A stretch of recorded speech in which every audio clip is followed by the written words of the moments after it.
The more confident somebody is that they've got the number exactly right, the more you probably want to fade them in most cases. The fact that the three of us averaged a much better forecast than all of Wall Street should probably tell you that this is something that's very, very difficult to do. I think it's going to be a below average year probably for the market in terms of returns. I think that even though the economy's strong and stuff, I just feel like maybe some of the returns have got pulled forward. It feels like everybody right now is like either the coming apocalypse is coming and the world is going to be destroyed, or we're in 1995 and we're about to have the biggest market run of all time. And so I'm like, you know what? I got to take something down the middle. Hedging yourself with both predictions, both a huge return and a huge decline. That's how the boss rolls, okay? That's how the boss rolls. Welcome to Two Quants and a Financial Planner, where we bridge the worlds of investing and financial planning to help investors achieve their long-term goals. Join Matt Ziegler, Jack Forehand, and me, Justin Carbonell, as we cover a wide range of investing and planning topics that impact all of us and discuss how we can apply them in the real world to achieve the best outcomes in our financial lives. Jack Forehand is a principal at Validia Capital Management.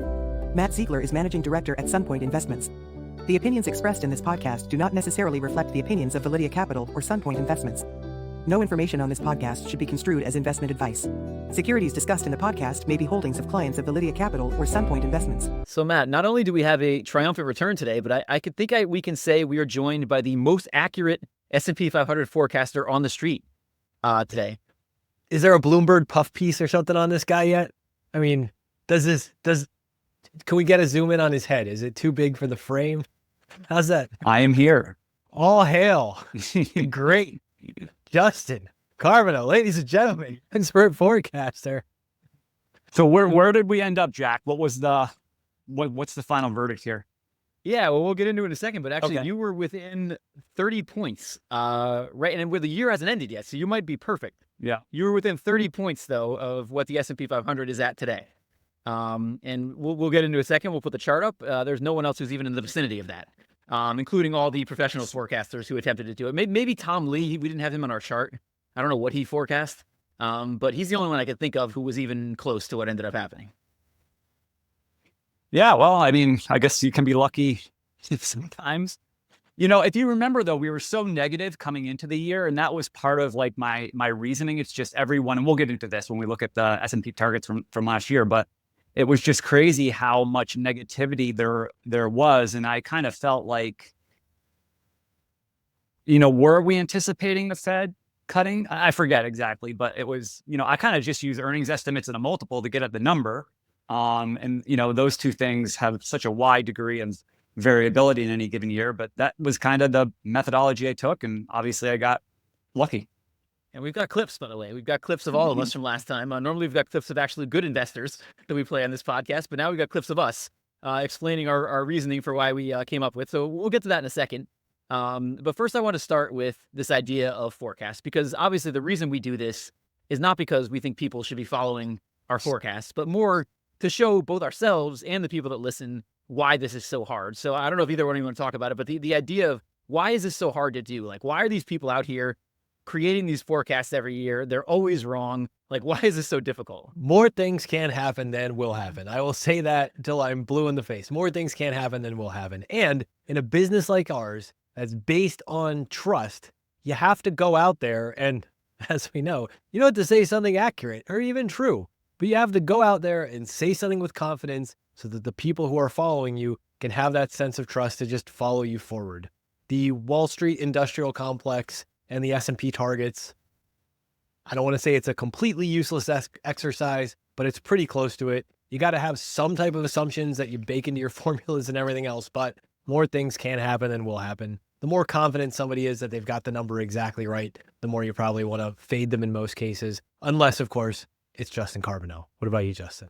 Well, I mean, I think in any, you know, in the short run, it's much more of investor psychology and possibly animal spirits and fear and greed that influences, you know, what happens in the markets over short periods of time. And if you think about it, if you try to get micro with it, of course, you have like the economy and all the hundreds of thousands of moving pieces and then all the different companies underneath the surface. But like, I don't know what the exact standard deviation is in terms of a company's returns. It's going to vary depending on the type of company. If you're a consumer staple company, you obviously have a lot less variability than if you're a small cap biotech stock. But the market is made up of thousands of companies. And in any given year, those stocks, which are supposed to be a reflection of the discounted cash flows in the future, which are very hard to predict to begin with. But, you know, the standard deviation of stock returns is something like, I don't know what it is. Maybe you might have 30, 40% variation around the average return for the year. And so when you start to think of it that way, it just goes to show how difficult I think it is to predict sort of the markets in the short run. And the other thing I'll say is that there tends to be it's like manager risk, or, you know, a lot of these guys that give these forecasts, they don't want to be in the bottom of the barrel, and they don't want to take the risk of trying to do something so optimistic that they look like a fool, you know? So it's this groupthink mentality that sort of gets into these Wall Street strategies, which is why I like to follow the people I do pay attention to tend to be more independent in nature. Ed Yardeni, some of the ISI stuff, I think it's ISI Evercore now. These guys that are like, you know, independent economists that aren't necessarily associated with an investment bank where, you know, there's tons and tons of products to be sold. So I don't know. What do you think, Jack? What else am I missing there? Yeah, well, no, to your point, I mean, remember we had Michael Mauboussin on the podcast and we asked him this exact question, and he was saying, like, we were kind of joking him about the idea of take the average return and add, you know, plus or minus one standard deviation, and that, you know, 67% of the time or something, it'll be in there, which is not totally right because it's not normally distributed. But if you think about that, if you're a forecaster and you're like, I'm predicting between minus 5% and 25% or whatever that ends up being, like, nobody's going to listen to you. That's the most ridiculous wide range of all time, but that is kind of the way to think about it versus these exact numbers. But yeah, and just the other thing to sort of think about in terms of like bull and bear markets, and we've talked about this too, is like, you're going to have these like 10% corrections are more commonplace than not throughout the year. You might even get a few of them, but it's more like, is the correction, you know, happening in a recession? If it's not, you know, those usually just tend to be like buying opportunities. They don't tend to be full-fledged bear markets. And that's kind of in terms of like what I was thinking, and thinking back to like that I guess forecast I made was that I didn't think we were going into a recession. That was and what do I know? I just didn't see it necessarily. And I thought with the Fed starting to ease, you know, if that actually started to take place, that we weren't going to. And, you know, we didn't. We got a scare, I think, mid-year. I mean, the market was down, you know, through the end of, I think it's, you know, starting in June or whatever through maybe end of August was a pretty weak spot. But then the market started to sniff out, you know, decent economic news, and then the election. And so, yeah, so we got, you know, an S&P up like 27% for the year at this point or something like that. The bull bear base case. Like, we're talking about this and it's like, here's our base case, or we make our forecast for next year. But it's really important to have like, what's the bullish scenario I see? What's the bearish scenario I see? What's the base in the middle? And you kind of always want to have those three forecasts running concurrently so you can say what's happening. And that was one thing, Justin, just watching the way the year played out, where it's like, okay, the Fed's cutting. That's usually still pretty optimistic for what markets do. And we already had a pretty well-structured market going into that point. So you're allowed to have more things in your brain and not be solely committed to one extra Mauboussin. So I think the takeaway here is don't listen to us or any other market forecaster, because they're basically, and again, we don't criticize them for doing it. And like we said, and I think we did this last year, like, you want to give me $2 million, I'll throw you an exact number up there for the S&P, and maybe they should hire Justin for $2 million because he actually came up with the right number. But, you know, you don't criticize anybody for doing it. They're just trying to do something that's impossible. So I think as we start here, the first thing we should do is I'm going to throw up this chart here of all the predictions from last year. So we put this in our episode last year. These were the predictions beforehand for what would happen this year.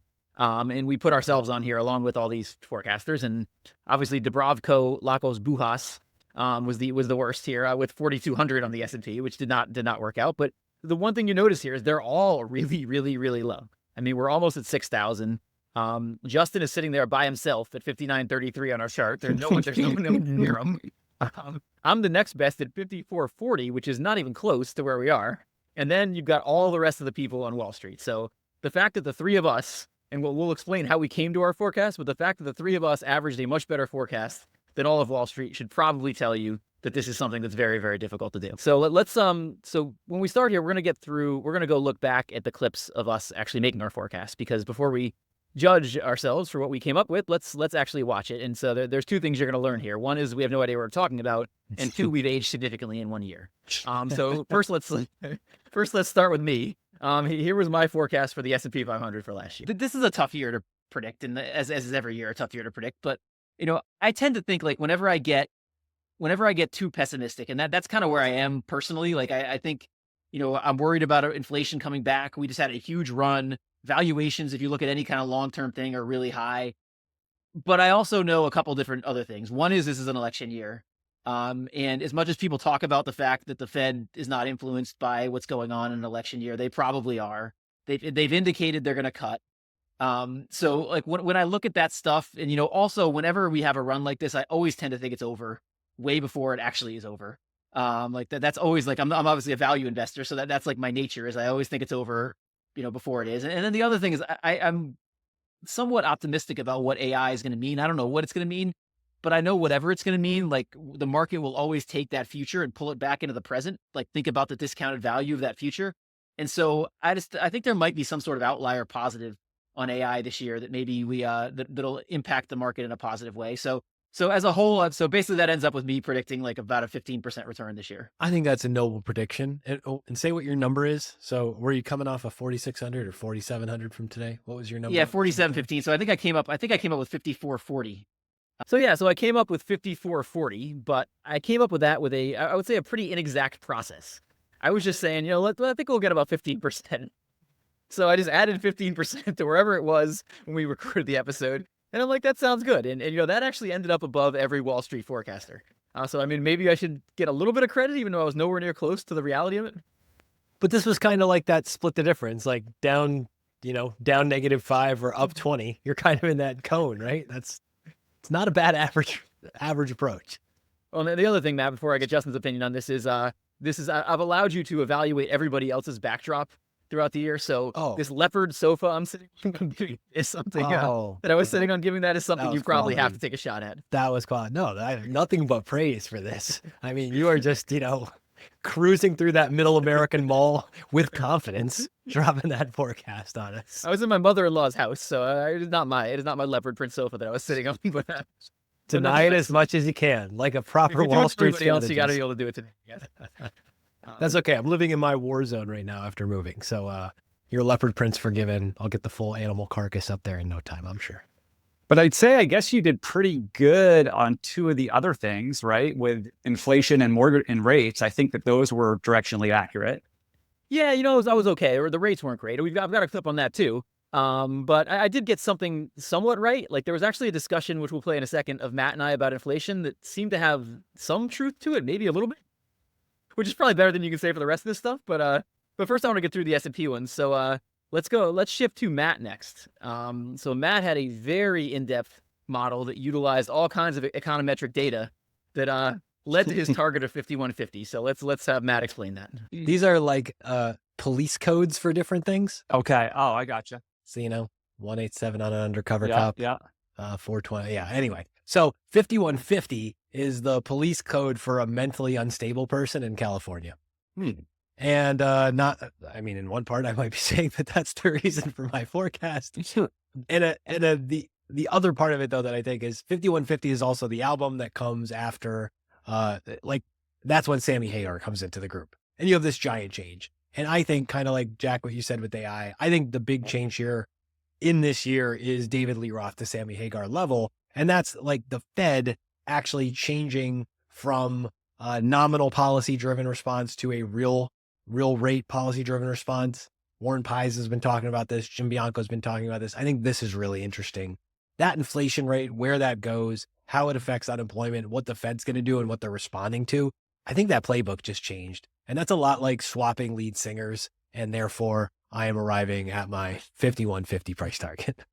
Yeah. So I don't even know if I totally understand. Van Halen was involved. Was there any sort of like actual data about the market or the economy that played into this or not? I'm not sure.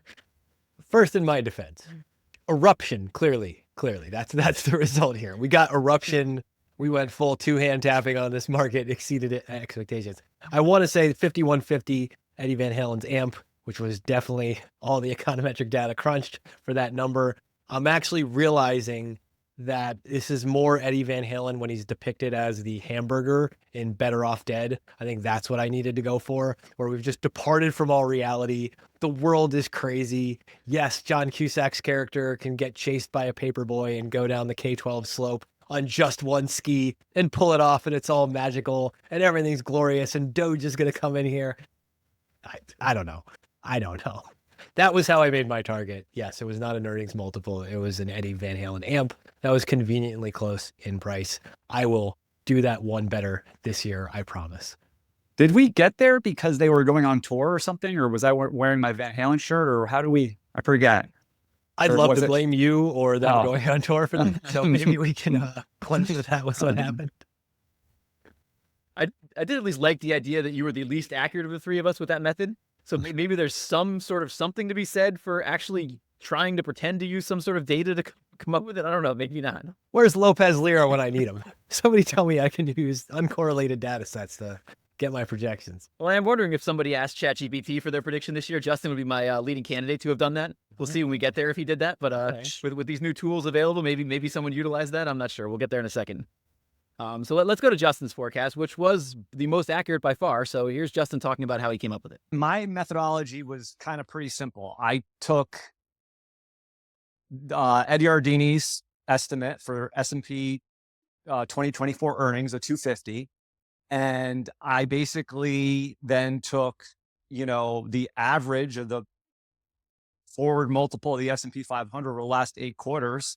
And that gets you a multiple of like 23, about 20, almost 24. And I just multiplied those two things, and it gets to a number of like basically a little over 5,900 in the S&P, which is a 25% return. And I don't know. I mean, I think in a environment where the Fed is easing, could you have a above average multiple, and could investors be assigning, higher multiples to stocks? I think it's certainly possible. The 250 on earnings seems a little bit aggressive, but I mean, he's been, like we were talking about before, he's been one of the more accurate guys at forecasting sort of where the market's going to be and where earnings are going to come in at. So I'm kind of relying on his number, which his is above, most of the street is at a number lower than his with their EPS. I think the average is actually, no, the average is, the average isn't 250. But the average is here. Hold on. The average is 234 on the S&P. So he's $15 ahead. But I think to your AI point, Jack, I could certainly see margins. I mean, that's been one of the arguments that a lot of people have been making, is that margins are historically high. And obviously with higher interest rates and higher financing costs and, maybe slower growth, obviously that cuts into those margins. But if if some of these companies start utilizing AI and can figure out ways to cut costs and all the jobs that are going to be affected, I mean, you could certainly see a step up in margins that could, maybe it doesn't happen next year. Maybe that's not the driver to 250 in earnings, but, over time you could see that. And if the market starts to sniff that out, it's going to, it'll discount that way in advance. It's not going to have to wait. So I don't know. That's pretty optimistic. Yeah, so I think you at least had, you had the best process of us. You looked at some of Ed Yardeni's research, you applied some multiples, you made an attempt to do something intelligent, I think, which is better than me just guessing 15% and Matt using Van Halen. Yeah, and I guess it just, I don't think because the market's not at 24 times. So I guess the earnings must have, well, maybe, I don't even know. I'd have to look. I'd have to look at what maybe the earnings came in. Yeah, a little bit above. But yeah, I mean, it seemed aggressive, I guess. But, that's the one thing. It's like, even coming off of a year, and, there hasn't been a lot of back-to-back 20% plus years for the market. There's only been a handful of them. And that, I think, is going to influence to some extent how I'm going to approach this year's forecast. But, the one thing that we've talked about a lot is just sometimes the strength of momentum. And momentum's a very strong, intermediate term signal. We were coming off. So we had the bear market of 2022, right? And then the good returns in 23. And then there was the question of, and I was a little bit more like, because I knew to get here, you'd have to be the Mag 7. We're going to have to continue to put up good results. And I sort of was a little bit in more of the camp that the gains were going to be picked up by more companies. And I think if we looked at the return breakdown for this year, you're going to see NVIDIA The Mag 7 maybe didn't have as strong of a year, but they were decent. And then there was some other, Tesla, and a few others that put up really good, larger cap names that put up really good sort of numbers, which drove, I think, the market higher.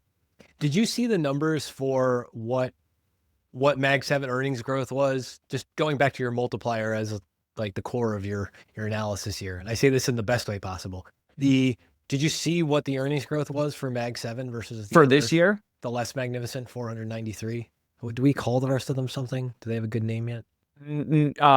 Everybody? Yeah, no, Losers. but I Dead think money. I don't. yeah, equal weighted bunch of garbage. So this was on FactSet. This was from sometime in the last week or so. It said Mag 7 earnings growth was 33%. Do you want to harbor a guess at what the rest of the market did for earnings growth? So everybody else just, stacked on top of it. I'm going to say, I'll guess that, and this is just a guess. I'm going to say 8% or something. That's my guess. Want to venture a guess, Jack, and It's we'll less just than all that. embarrass It's him. less.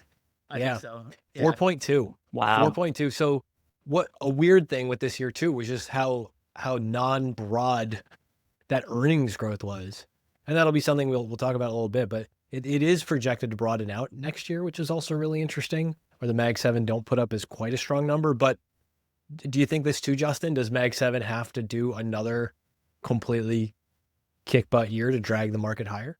It's sort of hard, just given how much weighting that these companies have. It's hard to see a market cap weighted index doing that without those type of fundamental, results from the largest companies. But, the other side of that coin, if you're an active investor, is, you don't always have to buy a market cap weighted index like the S&P 500. You could buy an equal weighted index, or you could tilt towards other areas of the market that might be cheaper on a relative basis. Justin, so there was also, as much as you were as the best forecaster of all of us, there was another prediction you made.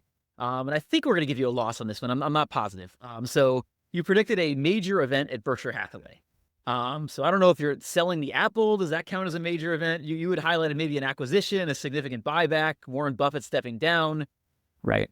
I mean, Did you read the Li Lu thing? Are you familiar with this Li Lu thing? Have you been tracking this story at all? no. I saw him pop up on Twitter the other day, but I'm not sure. I want to say he's 38 years old. Charlie's family fortune. So like $90 million goes to this guy, Li Lu. And if you haven't read, you have to Google translate it from China. Somebody sent it to me and I was pretty sure I was going to, infect my computer and ruin everything. But it was actually a legitimate thing. I want to give you this one, Justin, as maybe this is one crazy thing that happened. We have some 38-year-old apparent super investor who's been involved with Munger since the early 2000s in some way, shape, or form. And Munger was like, here you go, kid. In China, mind you. Here you go, kid. Here's $90 million. Maybe he wants to be on excess returns. Not bad, right? Not bad, no. $90 million. Yeah, so he was investing it on, Muffett hired him as an outside manager to manage the money. Yeah, I guess Munger Something did. like that. I'm Yeah. still trying to piece together the story. And then this guy went through some crazy stuff. He lost his oldest daughter the same time Munger passed away. And it was he lost his weird. mentor. And yeah, it's this crazy story. But definitely Li Lu, Lilu, 2 words. Look up this guy. That's my crazy Berkshire wrinkle I never would have saw coming. Because he wasn't even on my radar, a year ago. One of the things, I'm going to go out on a tangent here, but I'm just thinking of this because we're talking about it. And Jack, I may have to pull you in to help me, but I was trying to, because what blows my mind is that Berkshire's sitting on $325 billion in cash at this point. So the operating companies have been generating excess cash. They kick off billions and billions of dollars. And plus he's been lightening up. We know that Buffett, has sold some of his brought his Apple stake down. And so, $325 billion, there's only maybe a couple dozen, maybe not that many even companies that have market caps that much. And that's what Berkshire Hathaway has in cash on hand. But the one thing that I wonder, and this is what I was working on, is if you go back to 2009 and look at Berkshire's cash that it had at the end of every given year. And Buffett percentage, you mean? Just total cash on hand. Total cash on hand. Okay. We know, and Buffett's they're always going to reserve I know a few years ago, he wrote like 20 billion will always be the minimum they'll have. Okay. That's kind of the minimum cash on hand. But if you were to take like any cash in excess of that, and if he would have put that in the S&P 500, what the opportunity cost of not being invested with that excess cash would have been. Because it is, I think it's massive. And I'm not, he uses cash differently in terms of market timing and being the lender of last resort. I get all that, but it's pretty crazy that, I think Berkshire quite possibly could be possibly the most valuable company in the world right now if that excess cash had been invested, because it's been a crazy 13, 14 years for the S&P 500 over that time. I think like when I looked at the numbers, because I had this spreadsheet I'm running to try to calculate this and figure this out, which is it's crazy. Like, the annualized return is like 14%, 15%, 16% annually over like that period of time on multiple years. So we're talking like major opportunity cost here. Someone had asked him about that at the meeting. I saw the answer to it, and he basically acknowledged what you said, which is that it would have been a better idea to invest in the S&P 500 than to have the cash. Berkshire would certainly have more money. The only thing he said on the other side is like the thing he did in 2008 with Goldman Sachs and stuff. Those things have been good returns, those types of things, and he wouldn't have been able to do them if he didn't have the cash on hand.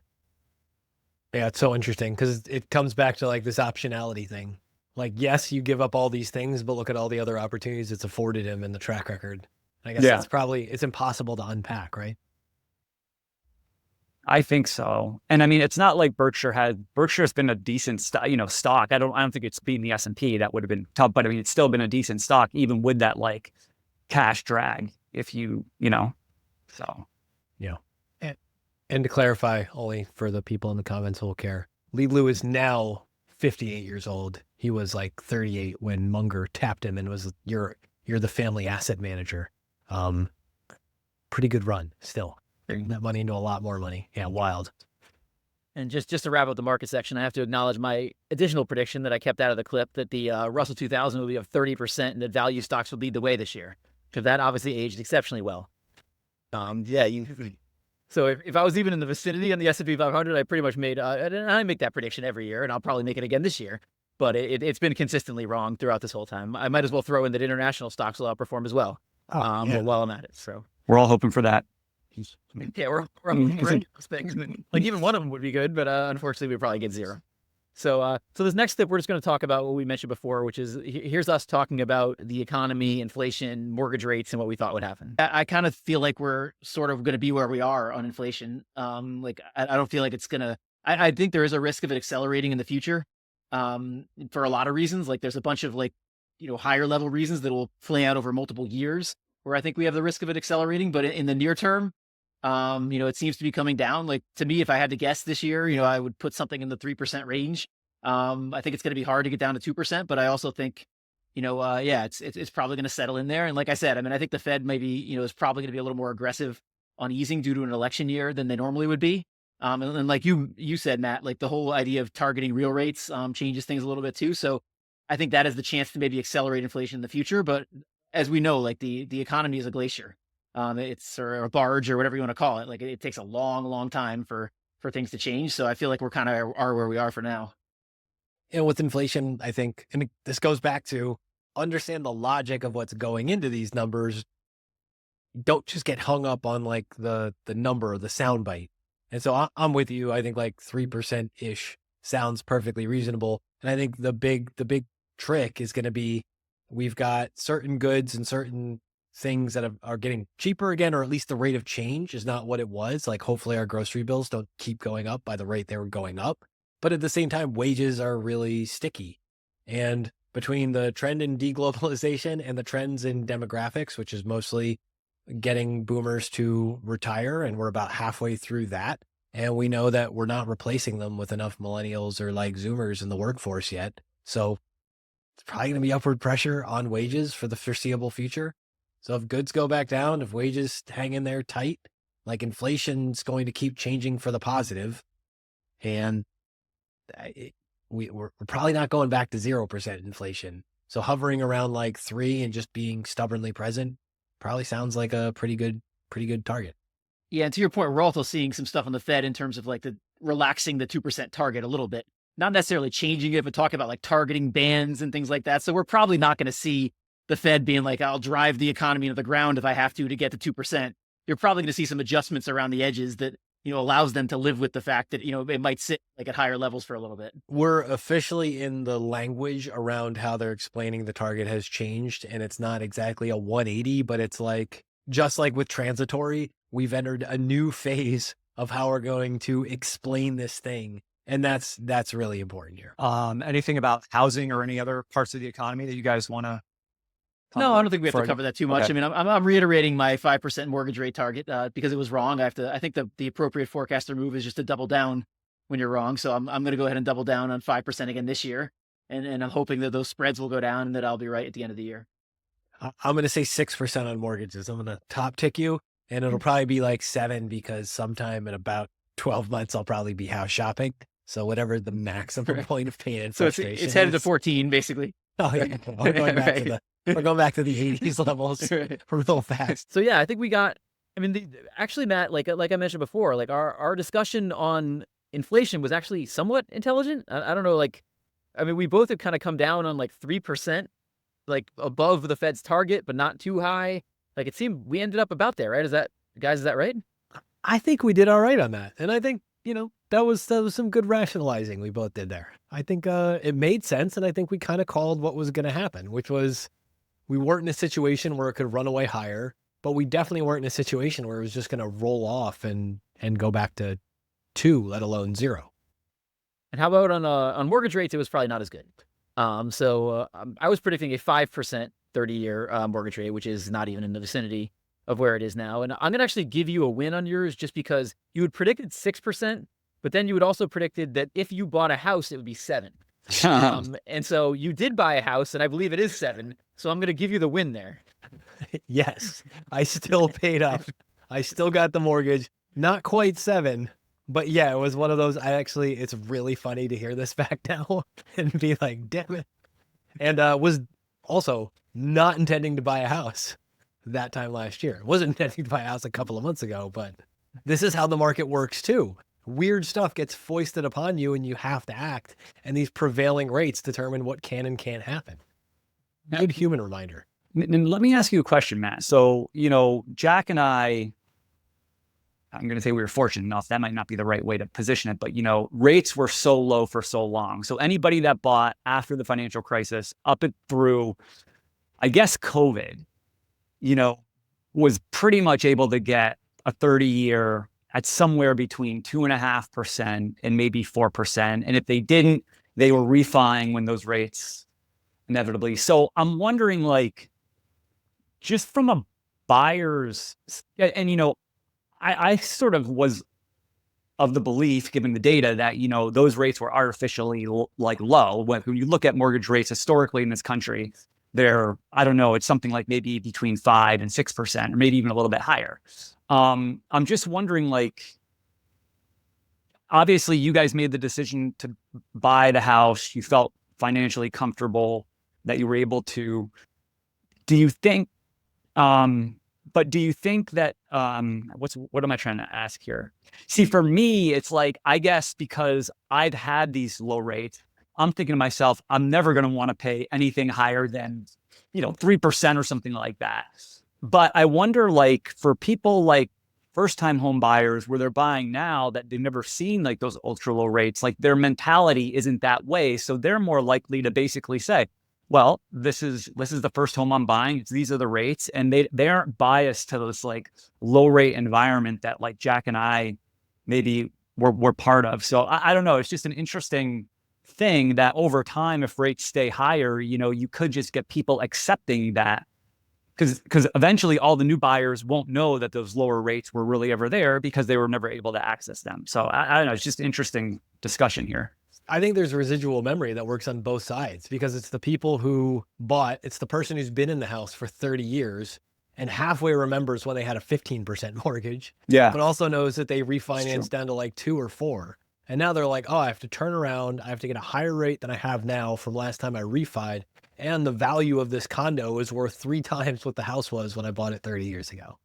I'm seeing a lot of those conversations when I talk to older people and they're figuring out the downsizing, usually around retirement stuff. And then the flip side, and my wife and I fall into this category, we're an example of the post-COVID relocations.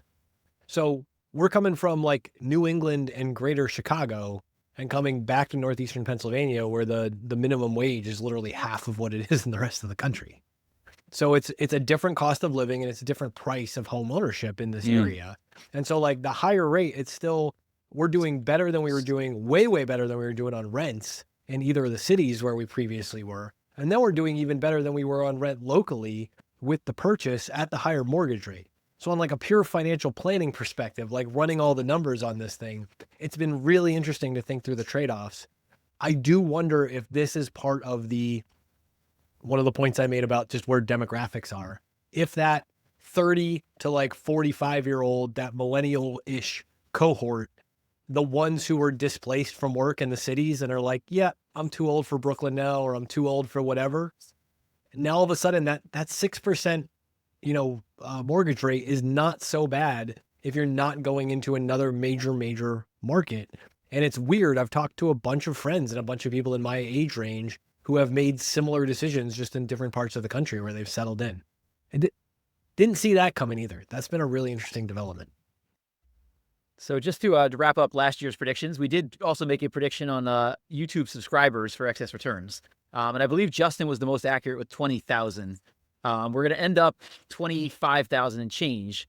I was way low. I think that was low as well. So we actually did a lot better than we thought we were going to do. Hopefully we do that again this year. Man, thanks to Justin's mom and that bot farm. What a great investment. Exactly. Well, Jack, I mean, legally, but who cares? No, we're all organic with our traffic. And I mean, huge shout out to you, Jack, who spent considerable time figuring out, like, trying to figure out everything we can about the YouTube algorithm. And I believe me, I've seen a lot of highs and lows in Jack's throughout the year where like things were going really well with the channel. And then like it would just completely fall apart. And Jack would be like, I can't figure it out. All the stats are right. We should. And it was just like, I don't know, man. But, yeah, that's where we are right now, by the way, because like, we just had a ridiculous couple months ago, and now we're down to a level that's still way ahead of where we were at the beginning of the year, but like half where we were before, because that's just the nature of YouTube, the way the views go. So like now I'm sitting there at 4 a.m. every day, like changing covers and being like, this is not working. What do I need to do? So hopefully I'll find a solution in the next month or two. But it takes the lesson to anybody out there trying to do it. You have to have a Jack forehand. Jack forehand is our Lee Lou here. He's like our secret weapon behind the scenes, like tricking out these covers and images and trying to do everything possible to have something that's just enough for somebody who's never, 25,000 plus people subscribing to the thing says something. To get that 26,000th person or whatever it's going to be, they have to see something that catches their attention first. And how to do that without putting an exploding kitten on the cover or whatever to make it terrifying. I haven't tried that yet. Well, let's see what 2025 holds. I don't know. If YouTube ever allows like live action covers, that's going to be a whole other kinds of problems. If like you could actually have the fire burning like live as opposed to just a burning fire on the macro channels, like it would be, it'll be interesting. But hopefully it doesn't come to that, because that's a whole nother rabbit hole for me to go down trying to figure out how to animate stuff. I hope you can stick to just heads and quotes for at least a little bit longer. It would be good. So thanks to you.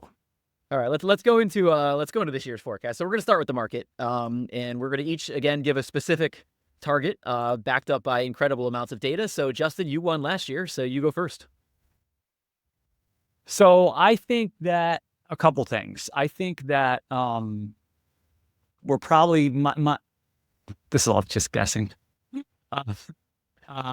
Don't spoil it. Right. Don't spoil it. It's not a guess. So I think it's going to be a below average year probably for the market in terms of returns. I think that even though the economy's strong and stuff, I just feel like maybe some of the returns have got pulled forward. I also think, there's some potential for just at the fiscal level with tariffs and Doge. And the government's just a huge spender of money. And these guys come in and start really trying to look for efficiencies and stuff. I think it's going to have an effect. It could have an effect on jobs. It could have an effect on government spending, which I think in the long run probably is good for the economy. But in the short run, there'll probably be some pain there. I mean, the market's it's not cheap in here.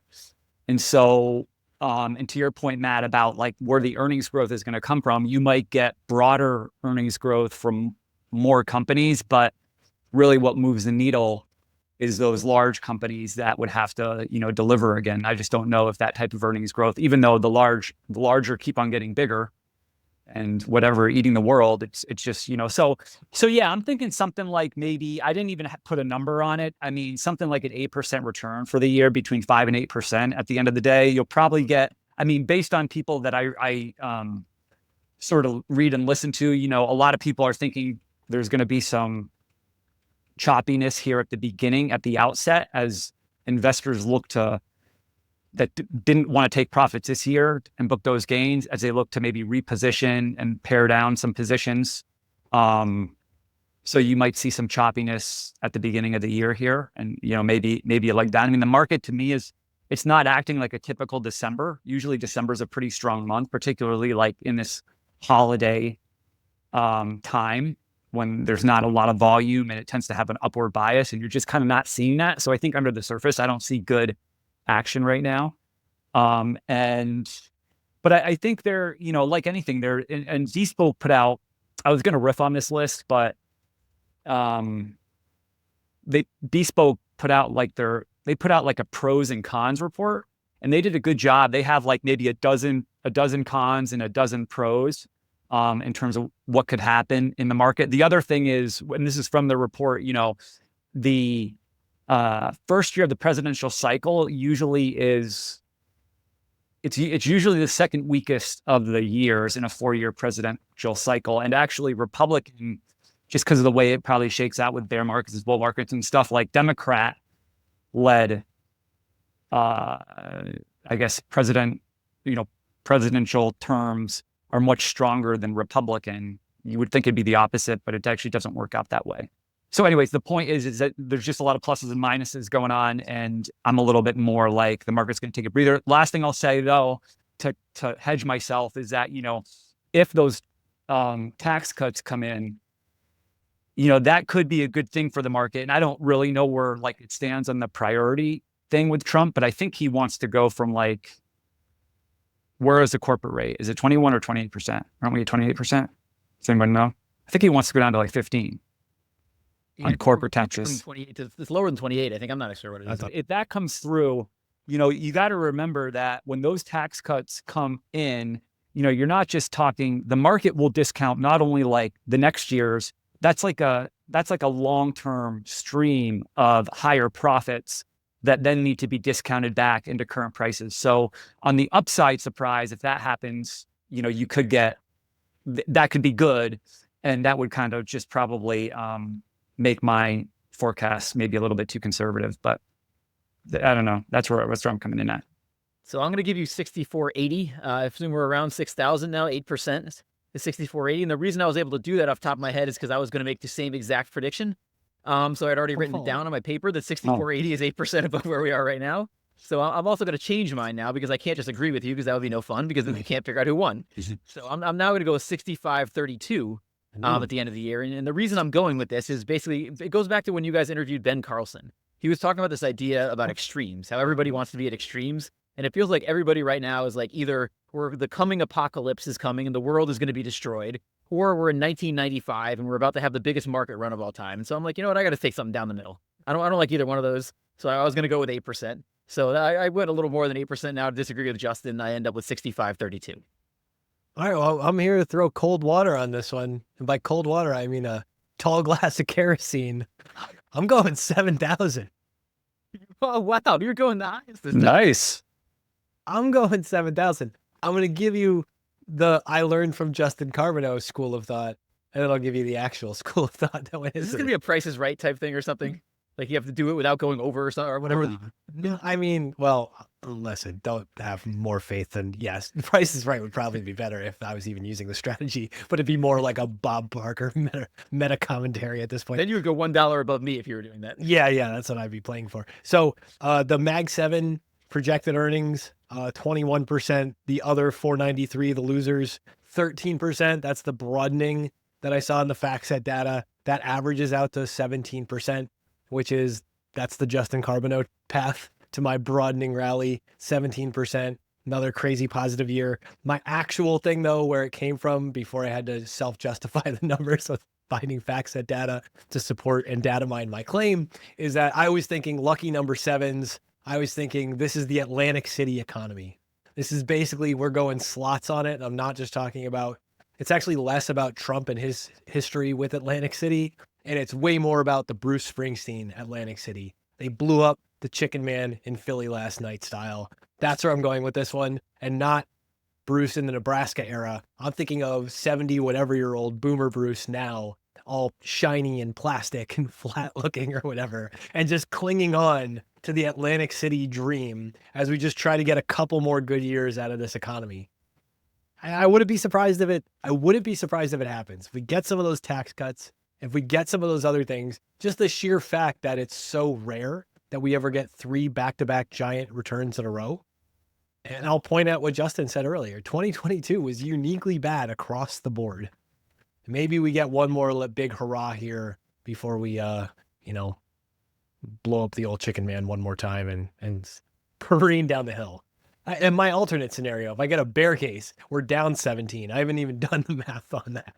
That'll be my bear case. If we're not up 17, we're down 17. You heard me here first. Hedging yourself with both predictions, both a huge return and a huge decline. Together. That's how the boss rolls, okay? That's how the boss rolls. So just for me to throw in some other predictions, since my first one's clearly going to be wrong. Number one, I have to reiterate the Russell and value outperforming, because I can't claim to be right when that eventually happens if I don't say it every year. So I'm expecting significant outperformance from the Russell 2000 in value. And I'm also thinking we're going to probably we haven't had a good 10% correction in a while, so I'm thinking we're going to have 2 this year. 2 10% corrections. So I have no basis for that other than it hasn't happened in a while. But I'm going with those 2. I don't know if anybody else, before we move to the economy, I don't know if anybody else has any other equity market predictions they want to throw in. I like your Russell one. I'm going to go in with you on the Russell one. I'm joining you. I think we can have a big year for Russell. And I think we have a big year. If that earnings broadening actually happens, there's so many of those things that didn't just have rough years this year, but also have really gotten tanked in the last month. And I think it would be really interesting to see that setup reverse from a not glorious last year. Justin, I would say definitely a big year for emerging markets, particularly those that invest that are more free. Would be another prediction I would throw out there, but that's just coming out of nowhere. I don't know where that came from. I am 110% behind you on the hoping for that. Hence the, Right, just in case anyone hasn't noticed, I'm sporting a bunch of merch here. So we got the excess return hat, the excess return neck guard, and then the FRDM index hoodie, because I am a new employee of Life and Liberty Indexes, and we run the Freedom 100 Emerging Market Index. So that's... First of all, congratulations on that. Thanks. Awesome. I know A big 2024. Yeah. Congratulations, sir. And second of all, I didn't even know we had a neck gator, but apparently we did. So, things keeping me warm. Right. It is a little bit in the Northeast right now. It is quite cold. It is cold. Yeah. Yeah. I can understand that. So moving on to the economy. I'll start first this time, I guess. I'm predicting that the soft landing has now happened. We're not going to have a recession, and inflation's not going to rage out of control. Again, going back to my Ben Carlson thing of just kind of going down the middle. So yeah, I don't see a recession next year, and I think inflation probably hangs out about where it is. That 2.5%, 3% probably doesn't go back down to the target. Probably doesn't go crazy. And probably much of the same. Justin, I'm really interested just to see if, because M&A has just been basically dead. I mean, mergers and acquisitions, the IPO market, and one of the hopes with Trump coming in is that stuff starts to pick up the pace, which actually could be an interesting backdrop for for a higher market. If more and more companies are looking to make strategic acquisitions, put capital to work, and then the IPO market starts to heat up, because a lot of these VCs, they haven't had any exits in the last 3 years. Those investors in that vintage of, portfolios that are, or vintage of investments, that could go public, like that could be interesting for the market as well. I mean, the other thing we haven't talked about, but I still think it's like ridiculous. I think 2024 will be the biggest year in terms of buybacks, stock buybacks. So, those continue to be, as share count falls, it makes earnings per share go up, and it effectively, makes whatever equity we own as public investors worth more. And it seems like, a lot of companies have really woken up to this returning capital more tax efficiently through buybacks. And it's pretty crazy when you look at, like, if you look at the last 10 years, the amount on, year by year of buybacks continuing to increase. Of course, you hope that companies are buying back their stock at attractive prices, so they're not destroying shareholder value. But, a lot of these just have these buyback approved mechanisms, and they just kind of kick it off and it just goes. So I don't know. Those are just some things I'm kind of thinking about as we think about next year. I was listening to All In podcast recently, and they were saying the same thing on the mergers and acquisitions. Who knows how reliable their information is, but they were saying like non-Mag 7 M&A should be huge. Like the scrutiny of the Mag 7 might still be pretty high here, but like under there, probably it's going to be a much freer, type of market for M&A. So that they expected a lot more too. The policy should be friendlier, and lest we forget, these rate cuts were more about liquidity probably than anything else. So if we're actually injecting liquidity back into the system via the rate cuts, if we look at where credit spreads are now, and we think about those other 493 companies, yeah, we should definitely see some M&A activity. And that would also be something you'd think would be bullish. So on mortgage rates, I'm gonna raise my guess from last year a little bit, because 5% just seems ridiculous at this point, which means probably we're going to get 5%, but I'm going to 6%. I'm still thinking it's going to come down a little bit. The spreads have been very wide in there. I think things will just calm down a little bit. So I'm going 6%. And I want to throw my head in on this. I also think no recession. I think inflation possibly is stubbornly higher, maybe back end loaded in the year. I think inflation starts to drag back up towards 4%. And I think because of all that too, I think mortgages probably stay firmly in the 6s, thus making the Ziegler household unable to refinance. Yeah, I think the Fed's going to be interesting. It's like one of the points that the Bespoke report made, that like they're sort of saying one of the, I guess, risks is, the Fed turns to more of a neutral stance.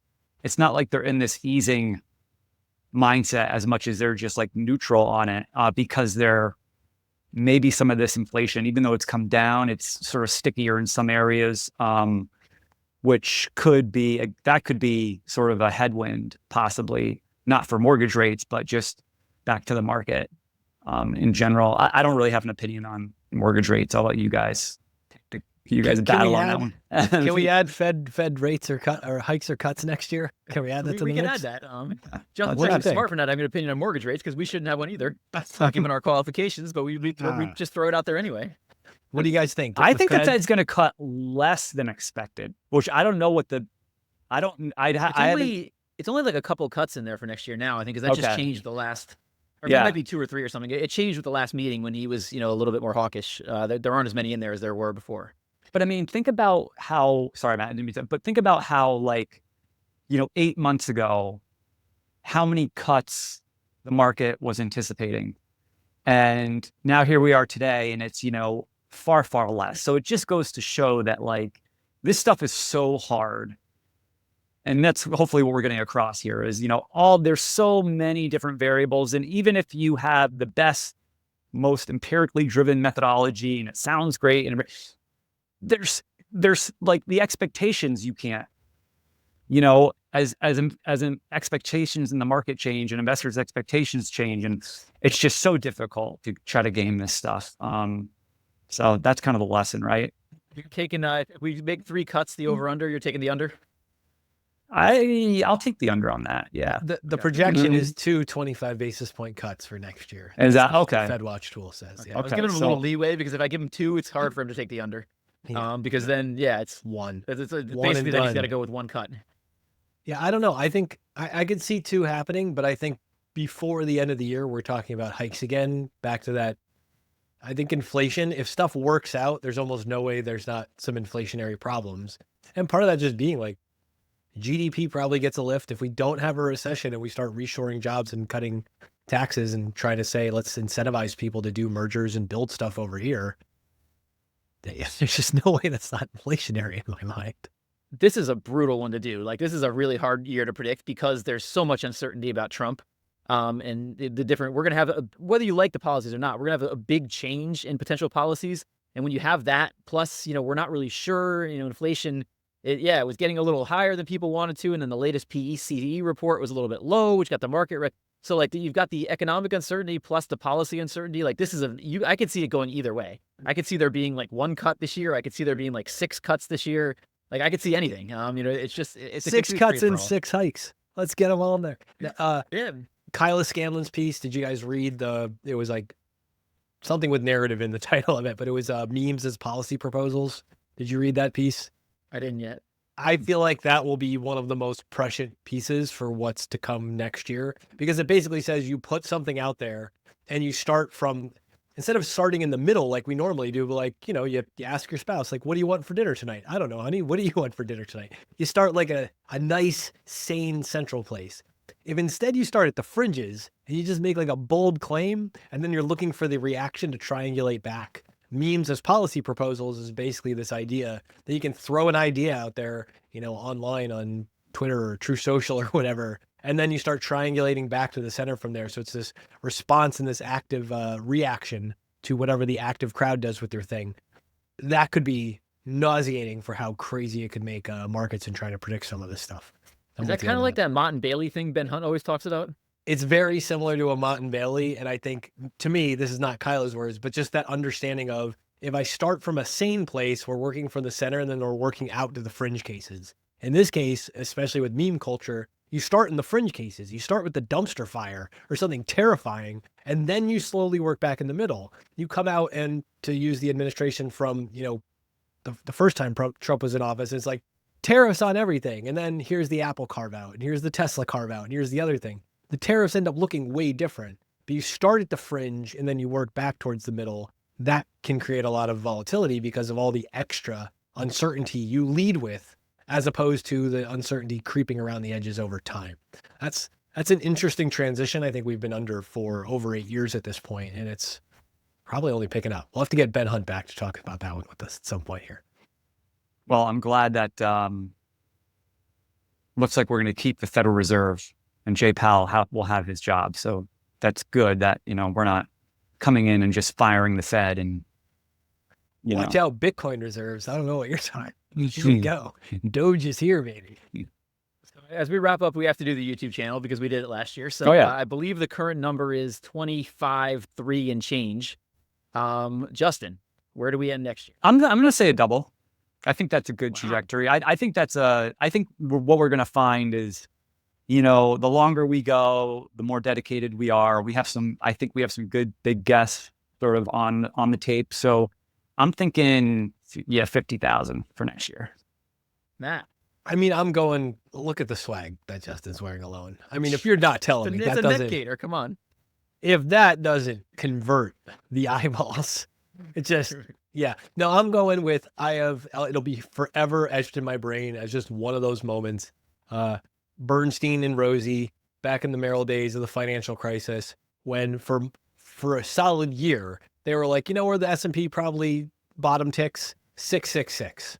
And I'm going to say, this is where our next uptick is. I'm looking for 66.6K on the demonic upside for 2025 for us. What do you think? Well, first of all, I hope you guys are right. Second of all, now I feel a lot of pressure to be like changing more YouTube covers than I'm already changing to try to get this thing right. I just explained memes as policy proposals. If you think I'm not gaslighting you, 666 is the target.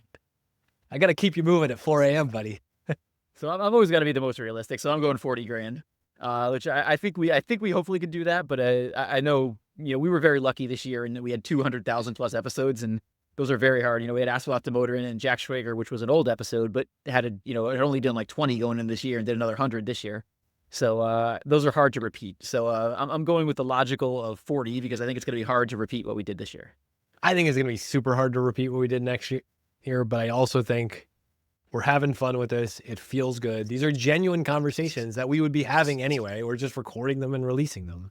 And when we get to share insights from other brilliant people like the Aswath Damodarans and, hopefully get like a Schwager back and some of these people, Cliff Asness, think about all the amazing guests we had this year. If I watched that episode anyway, I'd want to tell 3 friends about this thing. So I think it's testament to the good work. And I'm appreciative of both of you guys for having me be a part of this too. It's a good time. Me as well. And we're also appreciative of everybody who listened. Happy New Year to everybody. Happy holidays. And we'll see you next year. Hi guys, this is Justin again. Thanks so much for tuning into this episode. You can follow Jack on Twitter at @PracticalQuant. You can follow me on Twitter at JJCarbonneau and follow Matt on Twitter at CultishCreative. If you found this discussion interesting and valuable, please subscribe in either iTunes or on YouTube, or leave a review or a comment. Also, if you have any ideas for topics you'd like us to cover in the future, please email us at excessreturnspod@gmail.com.